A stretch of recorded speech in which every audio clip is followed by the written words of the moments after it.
आप संसार में सुख खोज रहे हो, और संसार का नाम वैसे भी दुखालय है।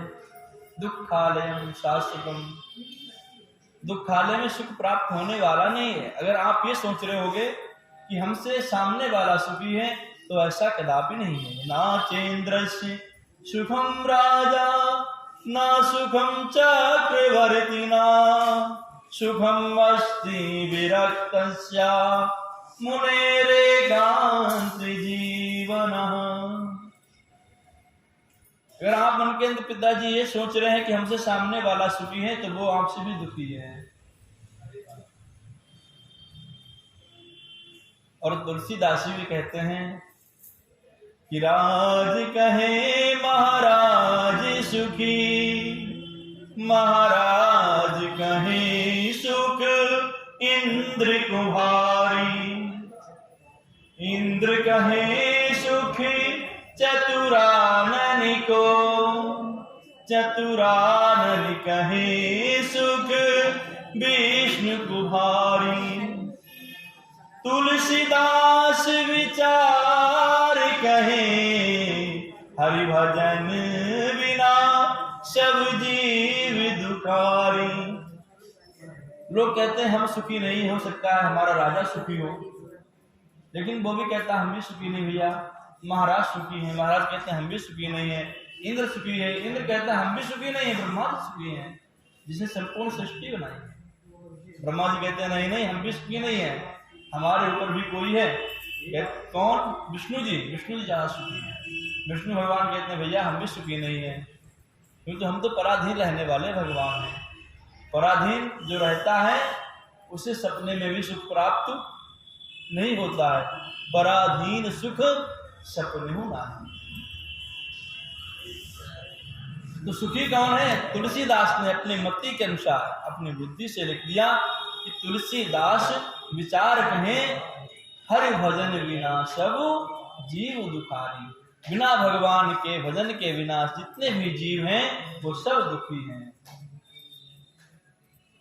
इसीलिए अधिक से अधिक समय भगवान का भजन करना चाहिए। लेकिन समय ऐसा आ गया है कि लोग आजकल चमत्कार में ज्यादा विश्वास करते हैं। अगर चमत्कार ना हो तो लोग नमस्कार नहीं करते हैं।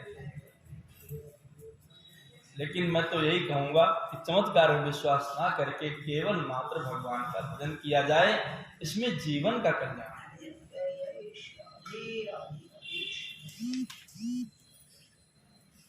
गोकर्ण जी कहते हैं पिताजी, देहे स्थिमाशिरुधिरे भी मतिं त्यजत्वं, जाया सुतादिषु सदा ममतां विमुञ्च।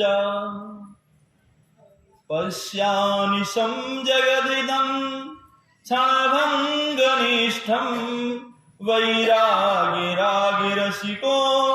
भवभक्तिनिष्ठा।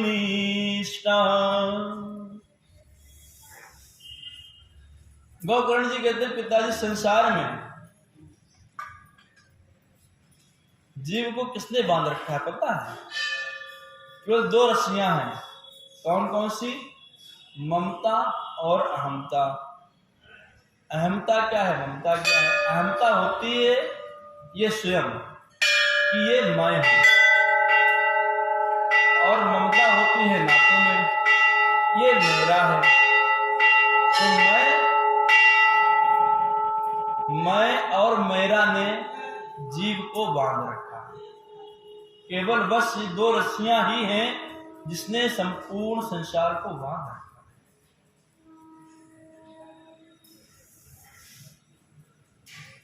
और जो इन रस्सियों को भगवान से जोड़ देता है वो परमात्मा को प्राप्त कर लेता है,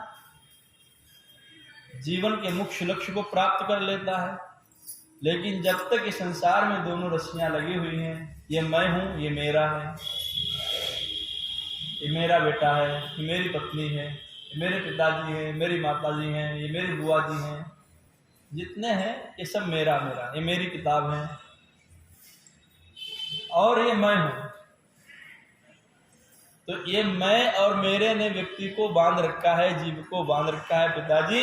जब तक आप इनसे मुक्त नहीं होगे, ये मैं हूं और ये मेरा है, तब तक जो है आप परमात्मा को प्राप्त नहीं कर पाओगे। मैं तो यही कहूंगा पिताजी, संसार जो है क्षणभंगुर है।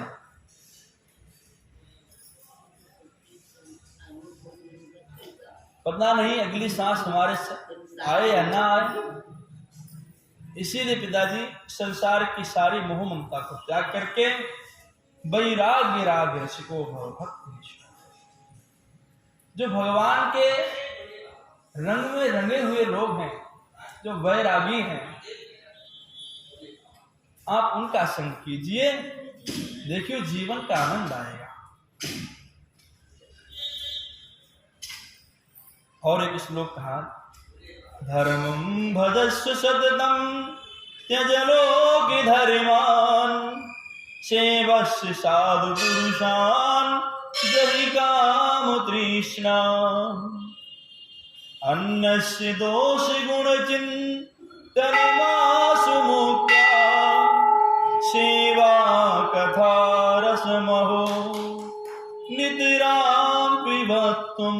पिताजी, और जब तक हम लोग अनेकानेक धर्म में फंसे रहेंगे, अनेकानेक धर्म मतलब हम हिंदू हैं, हम मुसलमान हैं, या हम कोई किसी और धर्म में हैं, हम तो भैया जो है हम तो केवल आर्य समाज को मानते हैं, तब तक परमात्मा को प्राप्त नहीं कर पाओगे। तो किसको भजन करना है? तो धर्मम भजस्व सत्यम, जो शाश्वत धर्म है। शाश्वत मतलब सबसे प्राचीन धर्म है, सनातन धर्म है, उसका भजन कीजिए। धर्मम भजस्व सत्यम, ये जो लोगों के धर्मान, जो लौकिक धर्म है संसार में आकर के बने हैं, इन धर्मों का त्याग कीजिए। केवल मात्र भजने योग्य है तो शाश्वत धर्म ही भजने योग्य है। फिर सहारा लेने योग्य कोई है धर्म तो वो शाश्वत धर्म है, जिस धर्म में सबके कल्याण की भावना जुड़ी हुई है। आपने कभी भी किसी धर्म में ऐसा सुना? सर्वे भवन्तु सुखिनः सर्वे सन्तु निरामयाः सर्वे भद्राणि पश्यन्तु मा कश्चित् दुःखभाग्। कभी आपने सुना ऐसा कि सभी सुखी हों, सर्वे भवन्तु सुखिनः सर्वे सन्तु निरामयाः, सभी लोग निरोग हों, सर्वे भद्राणि पश्यन्तु, सभी एक दूसरे को कल्याण के भाव से देखें, सभी की दृष्टि कल्याणमय हो। कभी किसी को सपने में भी दुख ना आए, ऐसा कोई है धर्म कहने वाला?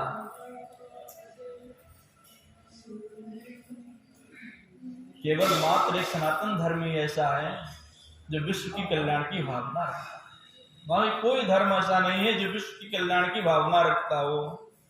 इसीलिए गौकर्ण जी कहते हैं, पिताजी शाश्वत धर्म का भजन कीजिए और सेवस्य साधु पुरुषां ही काम तृष्णा, काम तृष्णा को निकाल करके बाहर फेंक दीजिए और साधु लोगों का संग कीजिए जो हकीकत में संत हो चुके हैं।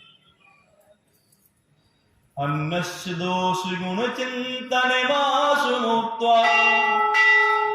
और पिताजी एक विशेष बात और है, कौन सी? कि अन्नस्य दोष गुण चिंतन मासु मुक्त्वा, लोगों के दूसरे लोगों के अपने अलावा किसी और के ना तो गुण देखिए और ना ही कोई उनमें दोष निकालिए। तो दोष निकालोगे तो क्या करोगे? घृणा करोगे, है ना। और अगर आप इसके अंदर गुण देखोगे, भैया तो बड़ा अच्छे हैं, तो आप प्रेम करोगे। इसीलिए दोनों को त्याग करना है, ना दोष देखना है ना ही किसी के अंदर कोई गुण देखना है। जब इनसे मुक्त हो जाओगे तो ना आपके कोई दुश्मन रहेगा और ना ही कोई आपका दोस्त रहेगा, ना ही कोई आपका मित्र होगा, ना ही कोई आपका शत्रु होगा संसार में। क्योंकि भगवान ने संसार को बनाया है, ध्यान दीजिए। तो भगवान ने इसमें दोष गुण दोनों मिला दिए हैं। विश्व कीन करतार गुण दोषमय संसार को गुण और दोष के द्वारा ही बनाया गया है। जैसे शुद्ध सोने के आभूषण नहीं बन सकते हैं, उसी प्रकार संसार जो है केवल मात्र अगर शुद्धता ही हो, केवल उसके अंदर गुण ही गुण भरे हुए हों, अवगुण एक भी ना हो, तो संसार नहीं चल सकता है। इसीलिए भगवान ने दोनों चीजें मिला दी, बना दी हैं। अगर भगवान ने कहीं अमृत दिया है तो कहीं जहर भी दिया है। अगर भगवान ने दिन बनाया तो रात भी बनाई है। भगवान ने सुख बनाया तो भगवान ने दुख भी बनाया है, क्योंकि इन दोनों पहियों से चलने वाला ही है यान है दुनिया। दुनिया रूपी जो यान है ये दो पहियों से चलता है, सुख और दुख रूपी पहियों से। इसीलिए दूसरों के गुण दोष को देखना छोड़ करके सेवा कथा रसमोहनतराम तुम हमेशा भगवान की कथाओं को सुनो, पिताजी आपका कल्याण हो जाएगा।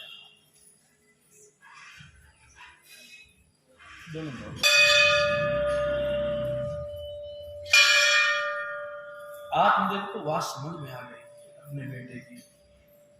मन के अंदर विचार करने लगे, अरे जो आज मेरा बेटा कह रहा है ना कि संसार में कुछ नहीं रखा है, यही बात मुझे उस वक्त महात्मा जी बता रहे थे, लेकिन महात्मा जी की बात हमारे समझ में नहीं आई थी। अगर मैंने उस वक्त ये बात मान ली होती तो शायद मुझे इतना अपना लंबी जो जीवन की मैंने बिता दी है, ये बिता मुझे दुख में बितानी नहीं पड़ती, आज मैं सुखी होता।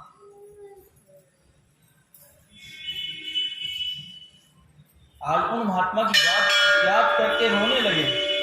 अरे राम, उन महात्मा ने सही कहा था बिल्कुल कि संसार में कुछ नहीं रखा है, आप भगवान का भजन करो। लेकिन आज मेरे समझ में आ गया बेटा, सच में संसार में कुछ नहीं है, मुझे तो केवल मात्र भगवान का भजन करना चाहिए। उसी वक्त आत्मदेव जी ने संपूर्ण घर परिवार अपना त्याग दिया और कुछ भी घर परिवार से नहीं लिया, केवल एक डंडा उठाया, चल दिए जंगल की तरफ भगवान को भजन करने के लिए।